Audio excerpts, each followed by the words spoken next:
और वो आज भी नहीं चल रहे, पता नहीं कितने इतने अर्से के चल रहे। तो मेरी एक क्यूरियोसिटी, एक मेरा एक सब्जेक्ट ये समझ लें हर जगह पे जाके कि मैं एक क्यूरियस बंदा हूँ कि यार ये क्या वजह है कि ये इतना ज़बरदस्त चीज़ें जो हम अपनी ख्वाब में भी नहीं सोच सकते थे कि बहरस वाला ब्रिज एक ऐसा ब्रिज है, वो इतना लंबा ब्रिज है, मेरे ख्याल 1 या 1.5 किलोमीटर का ब्रिज है। उस पर ट्रेन भी चलती है, उस पर गाड़ी भी चलती है, और वो रस्सों पे बना हुआ ब्रिज है, उसके नीचे सपोर्ट कोई नहीं है। इसी तरह जब ये देखा कि न्यूयॉर्क से न्यू जर्सी हम जाते हैं तो एक दफ़ा ट्रेन जो है वो समंदर में घुस जाती है, क्योंकि रास्ता जो है वो समुद्री ही है उधर। तो वो ट्रेन जनाब वो उधर निकल जाती है। लिंकन लिंटर्लिंग वो इस तरह की है कि आप गाड़ी जो है वो समंदर के नीचे लेके जाके वो आप गुजर जाते हैं। फ्रांस में मैं गया तो लंदन से फ्रांस जाने के लिए 2 तरीके हैं। एक तो आप अपनी गाड़ी जो है वो एक बड़े जहाज़ पे, जिसमें मेरा हज़ारों गाड़ियाँ आ जाती हैं, वो इस तरह लाइन लगी होती है, गाड़ियाँ ऊपर जाती हैं और वो फिर दूसरी तरफ जाके उतार देती हैं। और एक जो मैंने और तरीका देखा कि एक ट्रेन है, उस ट्रेन के अंदर आप अपनी गाड़ी लेके जा रहे हैं, आगे गाड़ियाँ ले जाएंगे तो 200-300 गाड़ियाँ जो हैं वो उस ट्रेन के अंदर दाखिल हो जाती है और आप गाड़ी के अंदर ही बैठते हो। और वो गाड़ी जो है, इंग्लिश चैनल कहते हैं उसको, कि वो गाड़ी जो है आधा घंटा पौना घंटा वो समुद्र के अंदर वो ट्रैवल करती है, और फिर जब दूसरी तरफ निकलती है तो आप अपनी गाड़ियाँ बिल्कुल उसी तरह जिस तरह से आपने रखी थी वो बाहर निकलती है और आप फ्रांस में एंटर हो जाते हैं। तो दुनिया की इंजीनियरिंग ने इतनी बड़ी तरक्की कर ली कि जो मेरे लिए वो उस वक्त के टाइम पे अजूबा थी, जो मैं सोच भी नहीं सकता था या मैंने कभी सोचा भी नहीं था, वो चीज़ें जो है वो मुझे नज़र आई वहाँ पे। तो जब मेरी क्यूरियोसिटी ने एक जन्म लिया कि ये क्या वजह है कि ये लोग इतने तरक्की याफ्ता हैं कि मैंने कभी सोचा ही नहीं था। मैं अपनी यूनिवर्सिटी में जब मैं इस तरह आपकी तरह एक लेक्चर ले रहा था तो टीचर ने कहा जी हाँ जी, वो लेक्चर दिया, और वो भी हमें ऑनलाइन लेक्चर दे रहा था 1997 में, कि वो लेक्चर किसी और कैंपस पे हो रहा था तो हम यहाँ पे सुन रहे थे। और वो 1997 में हमें कहता है कि जी आप अपनी असाइनमेंट्स जो हैं वो ईमेल कर दीजिएगा। तो 1997 में पाकिस्तान में ईमेल का कॉन्सेप्ट भी नहीं था और ना ही मुझे उस वक्त पता था। खैर मैंने ईमेल एक आईडी बनाई और मैंने जो है अपनी ईमेल को सबमिट कराई। सबमिट कराने से पहले मेरा एक साथी था वो वियतनाम से, तो वो कहता यार मैं नहीं कर सका, तो आप इस तरह करें कि जो असाइनमेंट है थोड़ी देर के लिए मुझे दे दें, मैंने भी ईमेल करनी है, मैं आपकी कॉपी करके तो मैं कर देता हूँ, मैं भी ईमेल कर देता हूँ। तो हम पाकिस्तानी बड़े हमदर्द होते हैं, चले यार कोई बात नहीं। उसने भी वही ईमेल कॉपी की और वहाँ पे भेज दी। हमें जवाब आया कि आप मुझे जवाब आया कि जी आपकी असाइनमेंट का नंबर है 0। हालांकि हम 40-50 थे और मुझे विदिन फ्यू मिनट्स जवाब आया था कि आप की असाइनमेंट का नंबर है 0। मैं अगले दिन टीचर के पास चला गया। मैंने कहा सर ये मैंने तो आपकी असाइनमेंट बड़ी मेहनत से की है, उसने कहा आपकी असाइनमेंट को चेक करने के लिए हमारा प्रोग्राम है, और उस प्रोग्राम ने मुझे बताया है कि या आपने इस बंदे की नकल की है या इस बंदे ने आपकी नकल की है। 1997 आज हम 2021 में, तो 1997 के बाद उन्होंने क्या तरक्की कर ली और हमने क्या तरक्की कर ली, ये सब आपके सामने। आज भी हम इस झगड़े में पड़े हुए हैं, जिसके लिए आप सबको यहाँ पे बुलाना पड़ा कि क्वालिटी पे कंप्रोमाइज हो रहा है। इंजीनियर हैं आप सब, आपने तालीम ली हुई है इंजीनियरिंग की, आपसे बेहतर कोई नहीं जानता। एक आम बंदे को नहीं पता कि अगर मैंने यहाँ पे पाइप का स्लोप गलत डाल दिया, पाइप का जॉइंट गलत डाल दिया, पाइप अंडर ग्रेड डाल दिया, तो जब उसने फट जाना है तो उस जगह की सड़क भी तबाह हो जाएगी, उसके इर्द गिर्द घरों के अंदर उनकी जो बुनियादें हैं उनकी बेसों में पानी चला जाना है, उनके बेस में पानी जाते जाते सैलाब जो है ऊपर आने का रंग तबाह हो जाना है, और हत्ता कि ये भी हो सकता है कि मकान गिर भी सकता है। तो अमेरिका में जो मैंने सबसे ज़्यादा चीज़ नोट की, पहली मैं नीचे भी बात कर रहा था कि वो लोग हमारे बड़े ख़िलाफ़ हैं, इस्लाम के भी ख़िलाफ़ हैं, वो नहीं चाहते कि मुस्लिम दुनिया तरक्की करे और उनके शाना बशाना आगे हो जाए। लेकिन एक चीज़ है जिसका मैं उनका बताऊँ कि वो मुहिब्बे वतन है। मुहिब्बे वतन वो इस हद तक है कि अगर स्ट्रीट में कोई क्राइम हो रहा है तो उन्होंने जिसके खिलाफ ज्यादती हो रही है उसको कार्ड दे के जाना है कि अगर मेरी गवाही की जरूरत पड़े तो मैं हाजिर हूँ। ना वो जानता है क्राइम करने वाले को, तो ना वो जानता है क्राइम होने वाले को। तो इसको कहते हैं कि अपने मुल्क के साथ मोहब्बत। उसने क्यों कहा कि इंसाफ मिलेगा, आगे से ज्यादती होना बंद हो जाएगी। अब मैं ना तो इंजीनियर हूँ और ना ही तो मेरा इंजीनियरिंग बैकग्राउंड है। आप लोग सब लोगों के साथ जो सीखा है, जो DMD साहब, ये क्वालिटी कंट्रोल वालों से आके यहाँ पे लैब जो हमारी यहाँ की पुलिस बनी है, आज जो देखा जो सोचा, उससे मुझे अंदाज़ा हुआ कि हमारे अंदर जो है वो टैलेंट की कमी नहीं है, हमारे अंदर खुदा का खौफ भी है। हमारे अंदर अगर आज खुदा न खास्ता कोई हाकिम बने, सारे सड़कों पे होंगे। अगर कुरान मजीद के खिताब कोई बदतमीजी करता है, हम सारे के सारे शीशा पलाई हुई दीवार बन के खड़े हो जाएंगे। लेकिन ये जो सेक्टर है, जो इंजीनियरिंग है, ये एक बहुत बड़ी रिस्पॉन्सिबिलिटी है। अगर आप एक बिल्डिंग में एक सरिया उसके पिलर में कम डालते जाएंगे तो हो सकता है कोई थोड़ा बहुत पैसों का फायदा हो जाए, लेकिन जब वो गिरेगी, कराची में आपने देखा बहुत से पुल गिरे, कराची में आपने देखा बहुत सी बिल्डिंगें गिरी, इस्लामाबाद में गिरी। इंजीनियरिंग जब इस लेवल तक पहुंच गई हुई है कि जापान में जो है तकरीबन हर दूसरे, तीसरे, चौथे, पांचवें हफ्ते एक ज़ल्ज़ला आता है, लेकिन उनकी बिल्डिंगों को कुछ नहीं होता। तो जब इंजीनियरिंग ने इतनी तरक्की कर ली है तो हम क्यों अभी तक इतने पीछे हैं कि मेरे पास एक बंदा चल के आता है, आके कहता है सर साड़ी लाइफ में 10 साल हो गए, वो नवी पैना चाहिए। 10 साल तो लाइफ नहीं है।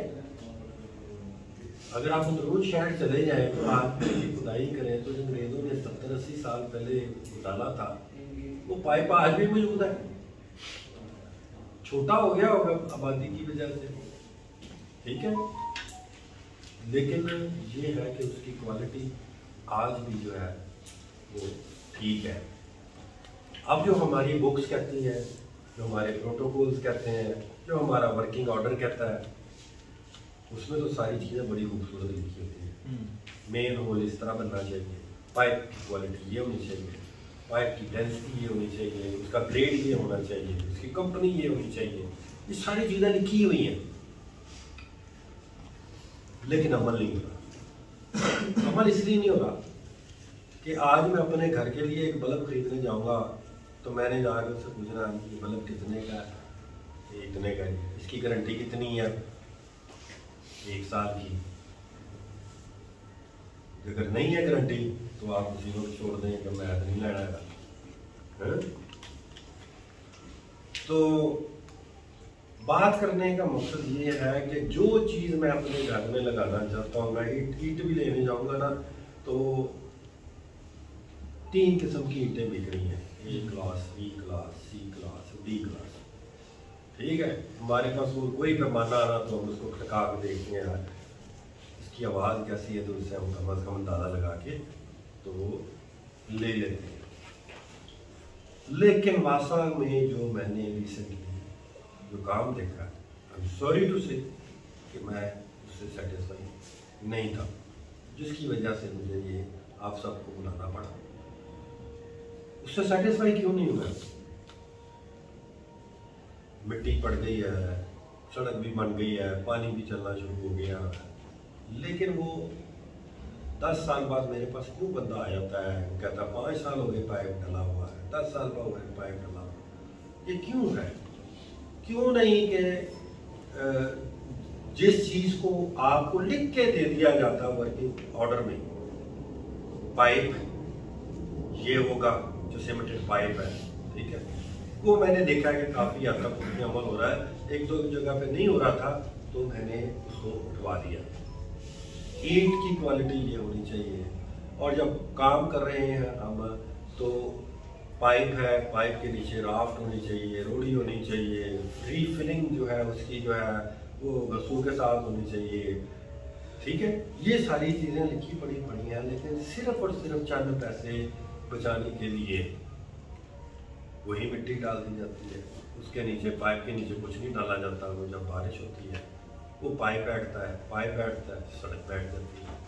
यदि उस वक्त हमने चंद पैसे बचाए, उसका नुकसान क्या हुआ? हमारी सड़क ही बैठ गई।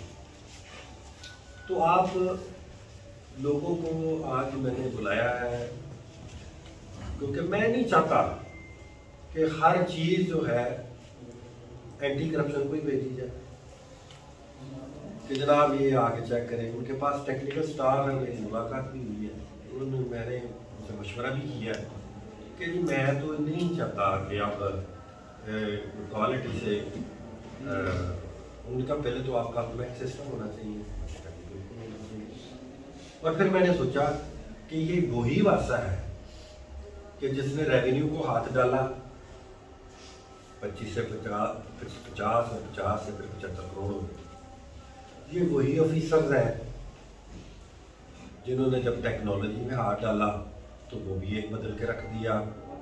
आज हम जो है वो पेपरलेस की तरफ जा रहे हैं। आज हम जो है GIS मैपिंग हमारे सारे पाइप्स की जो है वो हो रही है। आज हमारे ठेकेदार जो है वो दूसरा काम नहीं ले सकते उसी जगह का। तो अभी तक हमने जिस काम को हाथ डाला है, अल्लाह ताला का शुक्र है कि उसको हमने बदल के रख दिया, रिवाइव करके रख दिया। अब ये जो एक आखिरी काम है जिसको बदलने की ज़रूरत है, मुझे पता है यहाँ पे ट्रांसफ़र होती थी पैसे लिए जाते थे, जहाँ पे पोस्टिंग होती थी पैसे लिए जाते थे, प्रमोशन होती थी पैसे लिए जाते थे, निचले वाले होती थी उनको कर्जा देना होता था। तब हमने आपको इन चीज़ों से बिल्कुल आज़ाद कर दिया है। आपसे एक पेपर भी नहीं मांगा जाता। जिस दिन आपकी रिटायरमेंट होती है उसी दिन आपको चेक मिलता है। जिस दिन आप अच्छा काम करते हैं आपके ऑनरेरियम का हम ऐलान कर देते हैं, आपकी हाउसिंग का हम देख रहे हैं, आपकी तनख्वाहें जिनकी हमारे आने तक 2018 में 65-70 हज़ार थी, आज उनकी तनख्वाह 1 लाख से ऊपर है। वर्क चार्ज को देख लें, उनकी तनख्वाह 13,200 थी, आज 20,200 है। अगर हम इतना काम आपके लिए कर रहे हैं, आपकी हेल्थ का निज़ाम को बेहतर बना रहे हैं, तो ये आपने हमारे लिए नहीं करना, ये आपने करना दो वजह से। एक मुहब्बे वतनी और दूसरा खुदा का खौफ। जब ये पाइप डाल रहे हो तो ये सिर्फ अपनी सोच को यहाँ तक महदूद ना कर लें कि ये पाइप डालेंगे, पानी गुजरेगा, लोग खुश हो जाएंगे। उस पाइप ने की नाकस की वजह से कल को क्या होना है वो आपके ज़हन में होना चाहिए। वो इंजीनियरिंग है। इंजीनियरिंग सिर्फ एक बिल्डिंग को खड़ा करने का नाम नहीं है। इंजीनियरिंग उस बिल्डिंग की जो जिंदगी है उसको कैलकुलेट करने का नाम है, उसकी लोड बेरिंग कैपेसिटी है उसको कैलकुलेट करने का नाम है। ये सारी चीज़ों का नाम है। इंजीनियरिंग सिर्फ पाइप डालना, तो पाइप डालने का तो मुझे अब कहीं मैं खुदाई करा के पाइप डाल दूंगा, ठीक है, अभी हो भी यही रहा है काफ़ी इलाकों में। लेकिन उस पाइप के डलने के बाद क्या होना है वो आपके ज़हन में होना चाहिए। मैंने खुद अपनी आंखों से देखा, अंडर ग्रेड पाइप डलता हुआ, मैं पोजीशन में था और मैं वहाँ से गुजरा। मैंने कहा ये तो फट जाएगा आपकी टरबाइन के प्रेशर से, तो वो उन्होंने हाथ के टाल दिया। और 4 दिन बाद वो जब फटा पाइप और बंदा वहाँ से गुजर रहा था तो उसका पूरा पैर अंदर घुस गया और लोगों ने वो पैर जो है वो इस तरह करके निकाला तो उसका बूट अंदर रह गया। और कई घरों की जो बेसें थी उसके अंदर पानी चला गया, बल्कि उसके नीचे से जाके उसके घरों में चला गया, ठीक है। तो उस वक्त पाइप में कितने के पैसे उसने बचा लिए होंगे, लेकिन कितने घरों का नुकसान कर दिया, कितने घरों की जो लाइफ टाइम थी उसको उन्होंने कर दिया। तो मेरे अब कहने का मकसद ये है कि बाहर हमने बना दिया है, कौन सा पाइप होगा, कौन किस तरह मेन होल बनेगा, कौन से ग्रेड का जो है वाटर सप्लाई होगी, उसमें क्या क्या प्रोटोकॉल इस्तेमाल होंगे। एक बात कि जब हम रिपेयर करते हैं तो आप ट्यूबों का इस्तेमाल कर रहे होते हैं, दैट इज़ नॉट एक्सेप्टेबल। आपने प्रॉपर जो रिपेयर है, जो उसके प्रोटोकॉल है, प्रॉपर मटेरियल लगा के आपने करना है। हमारा पानी लाहौर का इतना साफ है, लेकिन सिर्फ और सिर्फ जो रिपेयर एंड मेंटेनेंस की क्वालिटी है, सिर्फ और सिर्फ उसको हमने प्रॉपरली मेंटेन नहीं रखा तो हमारा पानी डिल्यूट डिल्यूट डिल्यूट डिल्यूट। ये नहीं है कि अब हम रिपेयर नहीं कर सकते। आप सब इंजीनियर हैं, बड़े बड़े अच्छे जगह से आपने क्वालिफाइड है, बहुत जगह से आपने माशाल्लाह डिग्रियां ली हुई हैं, ठीक है। ये भी सोचें कि जिस घर में आप पाइप डाल रहे हैं, कल के हो सकता है कि आपके आने वाली नस्लों में से आपका बच्चा भी वहाँ पे रह रहा हो, ठीक है। जहाँ पे आप पट्टी से रिपेयर कर रहे हैं, पानी डिल्यूट हो रहा है, हो सकता है आपका बच्चा ही खेलता खेलता उस घर में जाए, पानी पिए और उसका पेट खराब हो जाए। तो दूसरों की जिंदगियों को इम्पोर्टेंस दें, दूसरों के आने वाली जिंदगियों को इम्पोर्टेंस दें, इस नीयत के साथ कि मैं ये अल्लाह ताला की रज़ा के साथ कर रहा हूँ, कि अल्लाह ताला जो है ये मेरा ये काम है, ये मैं ठीक है, मेरी एक जॉब है और जॉब को प्रॉपरली करना एक सवाब है, ठीक है। जॉब एक चीज़ है और इसको प्रॉपरली करना दूसरी चीज़ है, और दूसरी चीज़ जो है वो सवाब के ज़िम्मे में आती है। और तीसरी चीज़ कि पूरे मुल्क को अपना घर समझें। अगर कोई बल्ब आप यहाँ पे अपने घर में नहीं लगाना चाहते, कोई वायर है अपने घर में इस्तेमाल नहीं करना चाहते, अगर कोई पाइप है अगर आपने अपने घर में इस्तेमाल नहीं करना चाहते, तो आपको पूरे मुल्क में उसको इस्तेमाल करने नहीं देना चाहिए।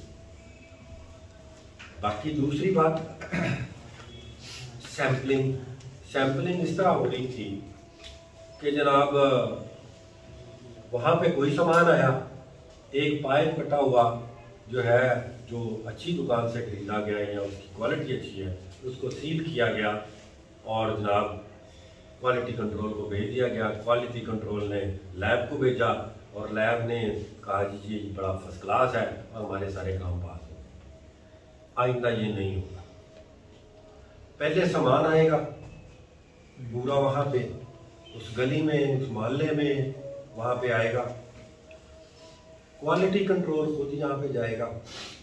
क्वालिटी कंट्रोल जो है उसका सैम्पलिंग करेगा, सैम्पलिंग करके अपने साइन भी करेगा, वहाँ पे जो वैक्सीन या हमारा जो भी रिप्रेजेंटेटिव आसा उसके साइन करवाएगा और साथ ठेकेदार का भी साइन करवाएगा।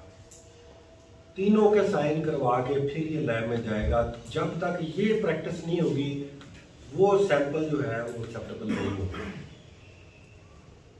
हम इस पर टीमें बनाएंगे। मैं तो ये चाहता हूँ कि जो आज की आपकी क्वालिटी कंट्रोल में फराज साहब ने है, आप बहुत तजर्बेकार आदमी हैं, क्वालिटी के लिहाज से तो उन्होंने बहुत सी आपको अच्छी अच्छी चीज़ें बताई होंगी, क्योंकि उनसे ज़्यादा तजर्बा मेरा तो नहीं है। इसी तरह जो क्वालिटी कंट्रोल का मेरा वो भाई अभी बता रहा था कि जी इतनी PSI होनी चाहिए, वो चीज़ें भी मैं नहीं बता रहा, आपको मालूम बता सकता हूँ, लेकिन बता मैं ये सकता हूँ कि जो चीज़ मैं अपने घर में नहीं लगाना चाहता, जो चीज़ मुझे पता होगा कि मैंने इस पाइप में से गुजारा और वो फट गई और मेरा पूरा घर बर्बाद हो जाएगा, तबाह हो जाएगा, उसका पेट तबाह हो जाएगा, उसकी पैसे तबाह हो जाएंगी, वो हमने अपने मुल्क में नहीं लगने देना चाहिए। इस मुल्क की हर सड़क हमारा घर है, इस मुल्क की हर छोटी से छोटी गली हमारा घर है, इस मुल्क के बच्चे हमारे बच्चे हैं, इस मुल्क के जो वासी हैं वो हमारे भाई बहन हैं। हमने उनका भी ख्याल रखना है कि उनको किसी किस्म की तकलीफ ना ड्यूरिंग कंस्ट्रक्शन आए और ना उसके बाद भी आए, कि आपको इतना एतबार होना चाहिए अपने काम पे कि जनाब ये काम जो है ये हमने किया है और हमें इस पे फ़ख्र है कि ये हिला के दिखाएं। आज भी न्यूयॉर्क की बिल्डिंग जो है वो कहता है उसके नाम पे ये बिल्डिंग मैंने बनाई, फिर उस आर्किटेक्ट का एक नाम होता है। जब वहाँ पे बिल्डिंगें बनी तो लोगों उन आर्किटेक्ट्स को ढूंढ रहे थे उनकी पे उनकी डिमांडिंग पे के मुंह बोलो और दुबई आ जाओ, मुंह बोलो अपनी तरह और सऊदी अरब आ जाओ, और वो आए और उन्होंने वहां पे भी आके बनाई। इसी तरह वो आर्किटेक्ट, वो इंजीनियर जिन्होंने बेहतरीन काम किया, उन्होंने अपना नाम जो है वो आज तक जिंदा रखा हुआ है। और कनाडा में चल जाए इतनी बड़ी उनकी लैंड है कि ख़त्म नहीं होती। यानी आप कह लें कि एक तरफ से दूसरी तरफ आपने जहाज में जाना, 8 घंटे की फ्लाइट। कनाडा से आप इंग्लैंड में आ जाएं तो 6 घंटे की फ्लाइट। लेकिन उन्होंने भी हाई राइज बिल्डिंग बनाई हुई है। यहाँ भी हम हाई राइज बिल्डिंग बनाने जा रहे हैं, यहाँ का सिस्टम तब्दील होने जा रहा है। इसलिए मेरी ये आपसे गुजारिश है आखिर में कि आपने आज यहाँ से जो भी देख के जाएंगे या बाद में आपको बाहर में प्रैक्टिकली भी दिखाएंगे, जहाँ पे उन्होंने थ्योरेटिकली भी दिखा दिया, आपने इस पर सख्ती से अमल कराना है। ज़्यादा से ज़्यादा क्या होगा, अगली दफ़ा जो बुरे ठेकेदार हैं वो भाग जाएंगे, नए ठेकेदार आ जाएंगे, ठीक है, रेट बढ़ जाएगा थोड़ा सा, लेकिन काम तो 100 साल के लिए होगा, काम तो 50 साल के लिए होगा, 10 साल के लिए नहीं होगा।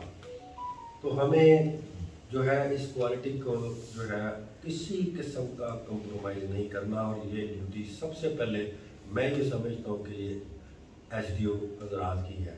इसके बाद हम जो लेक्चर है वो बाकियों के लिए भी रखेंगे, लेकिन ये primary responsibility because you are the in charge of that particular area. हम क्या कहते हैं, SDO मिसरी शाह, SDO शादीपुर, SDO कभी हमने नहीं एक्सचेंज के साथ नहीं लगा देखा कि क्या है वो इलाका आपका है, आपने इसको इम्प्लीमेंट कराना। हाँ,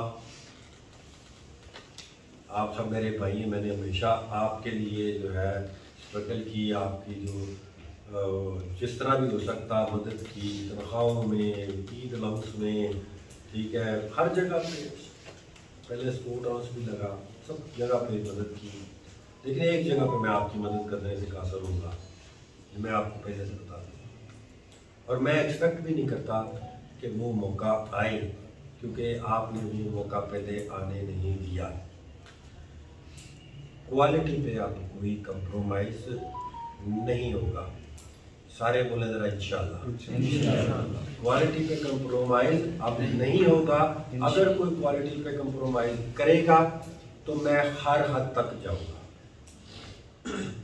मैं ये नहीं कहूँगा कि जनाब वार्निंग दे दूँ, ये कर दूँ, ये चीज़ें वार्निंग देने वाली चीज़ है। मैं हर हद तक जाऊँगा, क्योंकि वो बंदा फिर यहाँ पे रहे ना रहे, अगर रहेगा तो और नुकसान पहुँचाता रहेगा हमारे घर को, पाकिस्तान को, हमारे पंजाब को, हमारे लाहौर को। तो अब ये मैं नहीं होने दूँगा। बहुत शुक्रिया।